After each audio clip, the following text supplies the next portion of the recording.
சிலருக்கு எல்லாமே பிரச்சனை போல தோணும். ஆனா ஒரு சிலருக்கு அந்த பிரச்சனையிலிருந்து வெற்றி பெறுவர்களுக்கு தான் அது ஒரு வாய்ப்பாக இருக்குது. பெரும்பாலானவர்கள் பிரச்சனை பத்தி தான் சிந்திச்சுட்டே இருக்கிறாங்க, கவலைப்பட்டுட்டே இருக்காங்க. ஆனா தீர்வை தேடுறதுக்கு முயற்சிக்கல. இந்த மாதிரி சூழ்நிலையில சில விஷயங்களை நம்ம ஃபாலோ பண்ணோம்னா ஒரு பிரச்சனையில இருந்து எப்படி தீர்வு எடுக்கலாம் என்பதை கண்டறியலாம். அதுல முதல் விஷயம், உடனே நீங்க ரியாக்ட் பண்ணாதீங்க. கொஞ்ச நேரம் உங்களுடைய மனசை அமைதிப்படுத்துங்க. நீங்க மனசை அமைதிப்படுத்தினீங்கன்னா உங்களுக்கு ஒரு தெளிவு கிடைக்கும். அந்த தெளிவிலிருந்து ஒரு விடை கிடைக்கக்கூடியதா இருக்கு.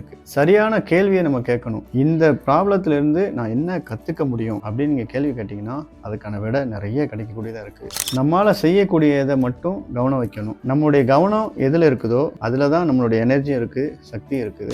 நம்ம தீர்வை நோக்கி கவனத்தை செலுத்தினோம்னா நமக்கு நிறைய தீர்வுகள் கிடைக்கக்கூடியதா இருக்கு. ஒவ்வொரு சவாலையும் நம்மை வலிமையாக்குவதற்கு தான் வருது என்கிற ஒரு மனநிலையில அதை எதிர்கொள்ளணும். பிரச்சனை நம்மளை நிறுத்தாது, அது நம்மை உருவாக்குவதற்கு தான் வருகிறது. Think about this. இந்த வீடியோ பிடிச்சிருந்தா லைக் பண்ணுங்க, கமெண்ட் பண்ணுங்க, உங்களுடைய நண்பர்களுக்கும் ஷேர் செய்யுங்க. தேங்க்யூ.